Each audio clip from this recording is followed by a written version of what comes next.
Mule account શોધી કાઢી અને ગુના દાખલ કરવા અને ડિટેક્ટ કરવા અંગેની સૂચના આપવામાં આવેલી, જે અનુસંધાને અત્રેના સાયબર ક્રાઇમ પોલીસ સ્ટેશનને NCCPR IC 4 પોર્ટલ તથા સમન્વય પોર્ટલ ઉપરથી એક માહિતી મળે, જેમાં એક એકાઉન્ટ હતું જે મા એજ્યુકેશન એન્ડ ચેરિટેબલ ટ્રસ્ટના નામે હતું, જે કેનરા બેંક અને એક્સિસ બેંકના એમાં એકાઉન્ટ હતા.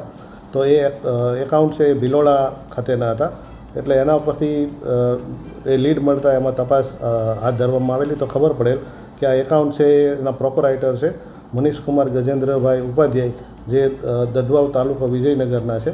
અને એકાઉન્ટ સંબંધે તપાસ કરતાં એના અંદર હકીકત એવી છે કે એમનું જે કેનરા બેંકવાળું એકાઉન્ટ છે એ એણે જીગર ચૌધરી નામના વ્યક્તિને આપેલું, અને એમાં ફ્રોડના નાણાં આવતા હતા અને એને અંદર 7% કમિશન લેવામાં આવતું હતું. અને બીજું એક એકાઉન્ટ છે એમનું એ એક્સિસ બેંકમાં હતું, જે એમણે આઝાદ તથા વિષ્ણુ ઠાકોર નામના ઈસમોના માધ્યમથી એણે સચિન કરીને એક વ્યક્તિ છે એને એકાઉન્ટ આપેલું, અને એના અંદર જે ફ્રોડના જે નાણાં હતા એની અંદર એ લોકો ટ્રાન્ઝેક્શન કરતા હતા.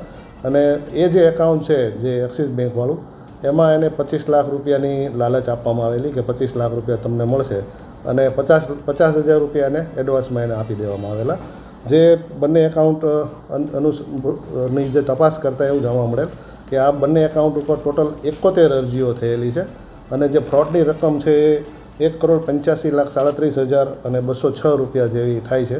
જે અનુસંધાને સાયબર ક્રાઇમ પોલીસ સ્ટેશન છે અરવલ્લીનો એમાં ગુનો રજીસ્ટર કરવામાં આવેલો છે.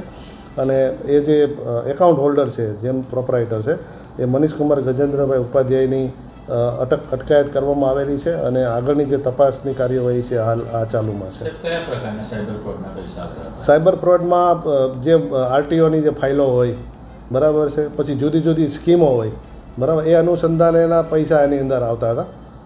અને હજુ એમાં થોડી ડિટેલ આપણે મેળવવાની હજુ પ્રક્રિયા ચાલુ છે. જેમ જેમ માહિતી આવશે એમ આપણે પ્રોવાઈડ કરશું. એક અરવલ્લી જિલ્લાના નથી પણ ગુજરાતના છે, પછી ભોગ બનનાર છે તમામ સ્ટેટના છે, કોઈ આસામ, આંધ્રપ્રદેશથી લઈ આસામ, યુપી બધાના છે. એમાં એક ગુજરાતના રાજકોટના એક વ્યક્તિ છે, એને 5 લાખ રૂપિયાનું આપણામાં ડિટેક્ટ થયું છે.